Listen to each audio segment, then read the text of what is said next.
जय हिंद दोस्तों।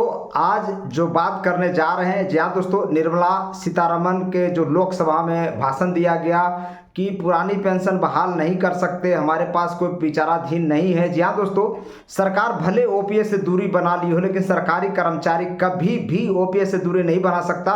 सरकार कितना भी भाग ले, सरकार को ओपीएस देना पड़ेगा। जी हाँ दोस्तों, ये बात जान लीजिए। पिछले 20-22 साल से लगातार लड़ाई लड़ी जा रही है और 2004 से अटल बिहारी वाजपेयी ने जब से एनपीएस लाए हैं और जब से ओपीएस को बंद किए, तब से लड़ाई जारी है और 20-22 साल से लगातार जारी है। अब मोदी सरकार 24 अगस्त 2024 को यूपीएस लेकर आए हैं, तब से भी लड़ाई और तेज हो गई। जी हाँ दोस्तों, और निर्मला सीतारमण अभी हाल ही फिलहाल में लोकसभा में बताए कि हमारे पास पुरानी पेंशन बहाली का कोई विचाराधीन प्रस्ताव नहीं है। जी हाँ दोस्तों, सरकारी कर्मचारियों में नाराजगी देखने को मिल रहा, पूरे देश भर से नाराजगी देखने को मिल रहा है। जी हाँ दोस्तों, सरकारी कर्मचारी को सिर्फ और सिर्फ पुरानी पेंशन चाहिए, इसके अलावा और कुछ नहीं चाहिए। जी हाँ दोस्तों, अभी आप देखे होंगे यूपीएस में बहुत सारा प्रोविजन सरकार की तरफ से दिया गया, लेकिन सरकारी कर्मचारी नहीं माना और अभी तक टोटल जो डेटा है आपको बता दें, 33 से 35 हज़ार के आसपास लोग यूपीएस चूज किया है।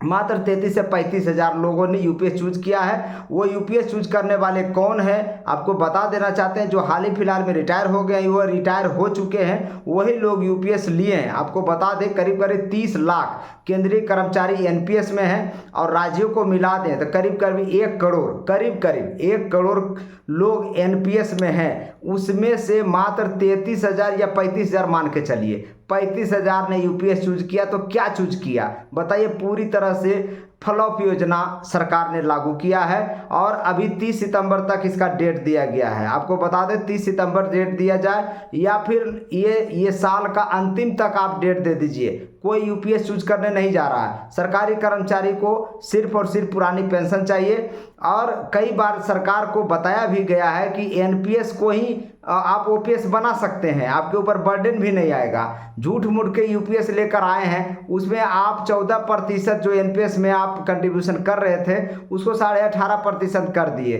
तो क्या लगता है आपको ये बर्डन नहीं आया? तो इस तरह से फिजूल बातें नहीं करनी चाहिए। जब आप तीसरी महाअर्थशक्ति बनने जा रहे हैं पूरे विश्व में, तो आपको अपने कर्मचारियों के लिए पेंशन देने में क्या दिक्कत है? तो ये सब विरोधाभास वाली बात नेताओं को नहीं बोलना चाहिए। खास करके निर्मला सीतारमण, वो तो चुन कर नहीं आई हैं, नहीं तो चुन कर आती तो अभी तक उनका हश्र बहुत कुछ हो गया होता। जी हाँ दोस्तों, आपको बता दें जो लोग नेता, जो पब्लिक लोग चूज करते हैं वो बुड़बक नहीं है। उनको भी पता है कि पुरानी पेंशन सामाजिक सुरक्षा है, यानी कि बुढ़ापे की लाठी का सहारा है। आपको पता ये भी होगा कि पूरे देश भर में 144 करोड़ लोग हैं, उसमें से 1% लोग सरकारी नौकरी करते हैं और वही देश को चला रहे हैं। जी हाँ दोस्तों, सरकारी नौकरी करने वाले लोग ही देश को चलाते हैं, ये बात आपको पता होगा। क्योंकि सरकारी कर्मचारियों का जो भी लेखा जोखा है, कार्य जो भी है धरातल पर उतारना सरकारी कर्मचारी ही उतारता है, बाकी रेवेन्यू जनरेट करके सरकारी कर्मचारी देता है और इसके अलावा टैक्स भी सबसे ज़्यादा जमा सरकारी कर्मचारी ही करता है, आपको पता होगा। फिर सरकारी कर्मचारियों को पेंशन देने में इनको क्यों दिक्कत हो रही है? ये लोग बार बार ओल्ड पेंशन स्कीम, पुरानी पेंशन बहाली, पुरानी पेंशन देने से कतरा रहे हैं, उससे दूरी बना रहे हैं। देखिए कुछ दिक्कत नहीं है, सरकार चाहेगी तो 1 सेकेंड में लागू कर सकती है ओपीएस। यहाँ दोस्तों, सरकार के अंदर एक होता है ना कि हम जिद पर अड़े हुए हैं, ये जिद वाली बात है, अपने स्वाभिमान वाली बात है कि हमारे नेता अटल बिहारी वाजपेयी ने ओपीएस खत्म किया तो हम लागू नहीं करेंगे, यही जिद है। और कोई बात हमको दिखता नजर नहीं आ रहा है। तो सरकार के पास पैसे की कमी नहीं है, जब चाहे जब ओपीएस बहाल कर सकती है और कोई बर्डन भी नहीं आने वाला। एनपीएस को खत्म करने की जरूरत ही नहीं है, एनपीएस का ही पैसा से सारा काम हो जाएगा। 10% सरकारी कर्मचारी का ब्याज सहित आप जीपीएफ के तौर पर 50% डीए के साथ आप दे दीजिए, क्या दिक्कत है? किसी को प्रॉब्लम होने नहीं जा रहा। 50% जो पेंशन बनता है उसके ऊपर डीएनएस अलाउंस हर 6 महीना पर बढ़ता है, आपको पता है। तो आप चाहे तो इसको दे सकते हो, उसी पैसा से काम हो जाएगा, किसी अदर पैसा लगाने की जरूरत नहीं है। सरकार ने अभी देखिए यूपीएस लेकर आया है, उसमें से 2 तरह के कॉर्पस बना के रख लिया, 8.5% का अलग कॉर्पस जो सरकार के पास जमा होगा और 10% आपका, 10% सरकार जमा करेगा, 20% कॉर्पस। जो एनपीएस में नियम है 60% निकासी का, सेम नियम यूपीएस में लगाया है। ग्रेच्युटी नियम भी आप देख लिए, 25 लाख मैक्सिमम आपको देने का जो नियम एनपीएस में है वो इसमें भी ला दिया है।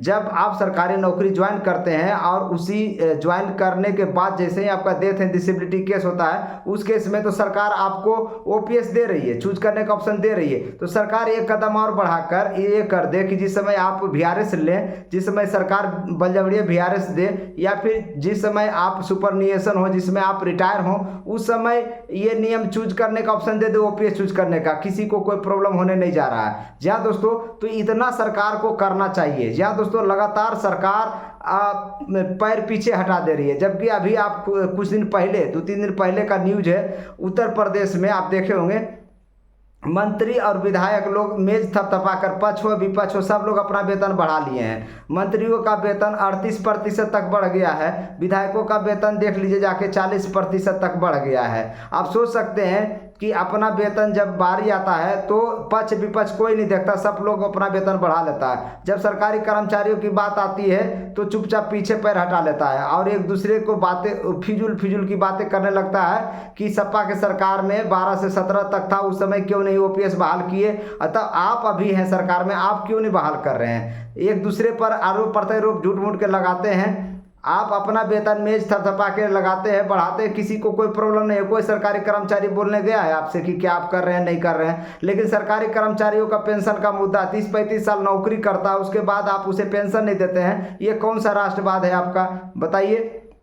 ये वीडियो को सभी तक शेयर करिए। इसमें 1% भी किसी के खिलाफ नहीं बोला गया है, लेकिन हाँ, सरकार से अपनी मुद्दा के लिए द रियल फैक्ट्स हमेशा ओपीएस की आवाज़ उठाता रहेगा, उठाता रहा है और उठाता रहेगा जिंदगी भर के लिए। 8वां पे कमीशन की बात देखिए, इतना देर क्यों हो रहा है। आपको पता होगा जब 8वां पे कमीशन की गठन की मंजूरी दिया गया था, अश्विनी वैष्णव साहब ने आकर कॉन्फ्रेंस किए थे, उसके बाद से देखिए ना उसका अभी सदस्य का नाम घोषित किया, ना टर्म ऑफ रेफरेंस दिया है, और ना ही चेयरमैन पद का अनाउंसमेंट हुआ है। और 4 बार डेट बढ़ा है। 4 पोस्ट जो सेक्रेटरी पोस्ट निकला था लेवल 11 में, उसका 4 बार डेट बढ़ता है। बताइए, आपको सीईओ कैंडिडेट नहीं मिलता है इतना दिन में, क्या कर रहे हैं बताइए। 8-9 महीना खत्म होने वाला, 8वां पे कमीशन 1 जनवरी 2026 से लागू होने वाला है, और इसी तरह से आप लेट करते रहिए। ना आपको टर्म ऑफ रेफरेंस देने में आप खुद सोचिए, जब ये बात पूछा जाता है संसद में तो बोला जाता है कि हम राज्यों से इनपुट्स मांग रहे हैं। कब तक इनपुट्स मांगेंगे, डिजिटल जमाना है, किसी से इनपुट्स मांगने की क्या जरूरत है, वो तो सभी के पास रहता है आजकल के, और 1 सेकेंड में वो आ सकता है कहीं से भी कहीं पर भी। तो इसमें क्यों दिक्कत है, क्यों बात बढ़ा रहे हैं, बतंगर कर रहे हैं सभी के सामने, क्या कर्मचारी को मूर्ख बना रहे हैं आप लोग। तो ये सब चीज़ें हैं, कर्मचारियों को सिर्फ और सिर्फ दोस्तों मूर्ख बनाया जाता है और कुछ नहीं। सरकारी कर्मचारियों को सरकार कभी भी आप देखें, जब भी सरकारी कर्मचारियों की देने की बात आती है, सरकार एक कदम पीछे हटा लेती है। 8वां पे कमीशन, अब तक तो बहुत कुछ हो जाना चाहिए था, अभी तक क्यों नहीं कुछ कर रही है सरकार। बोल रही है टर्म ऑफ रेफरेंस देना है, फाइनल अधिसूचना देना, उसके बाद सदस्यों का नाम हम घोषित करेंगे। तो किस समय करिएगा, समय चरण क्या है, उसका सीमा क्या है, कहीं कोई बताने का जिक्र ही नहीं करता। बोलता सिर्फ इनपुट हम मंगा रहे हैं, गृह मंत्री से, गृह राज्य मंत्री, बहुत सारे स्टेट से इनपुट्स मंगाया जा रहा है। तो वित्त मंत्रालय कहाँ से इनपुट्स मंगा रहा राम जाने, भाई उसी के पास सब कुछ डेटा है। पीएफआरडीए चाहे तो सब कुछ कर सकती है, लेकिन अभी तक किसी का नाम भी अनाउंसमेंट नहीं हुआ। सोचिए कितना लेट होगा दोस्तों। उसके अलावा आपको बता दें कि अगर 2026 तक 8वां पे कमीशन लागू नहीं होता है, 27 में लागू होगा, तो फिर जो भत्ता है दोस्तों, भत्ता भी खत्म हो जाएगा। आपको पता होगा ना कि जब कोरोना समय आया था 2020 में, तो उस समय 3 बार का डीए भी सरकार के पास बाकी है। और सरकार से जब पूछा गया कि आखिर डीए क्यों नहीं दिया जा रहा, तो सरकार इकोनॉमिक कंडीशन खराब, फिजिकल डेफिसिट के दोहरा रही है कि उस समय 9-10 पर थे। 2020-21 में फाइनेंशियल ईयर 2020-21 में 9-10% फिजिकल डेफिसिट था, अभी 4.25% फिजिकल डेफिसिट 25 में आसपास है।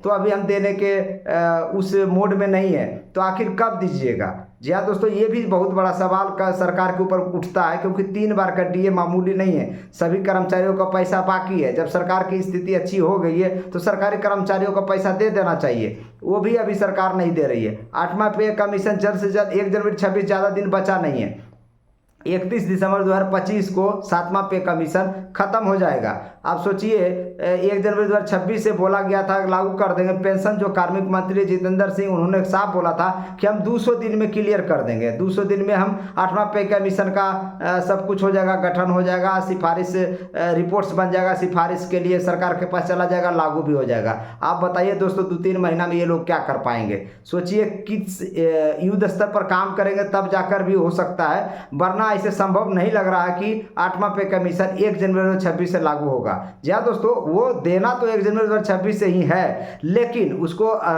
देर होगा, और इतना देर होगा तो सोचिए उस समय का भत्ता का क्या होगा। तो ये सब चीज़ें सरकार पर सवाल खड़ा करती है। सरकार बोलती कुछ है, करती कुछ है, यही चल रहा ड्रामा सर।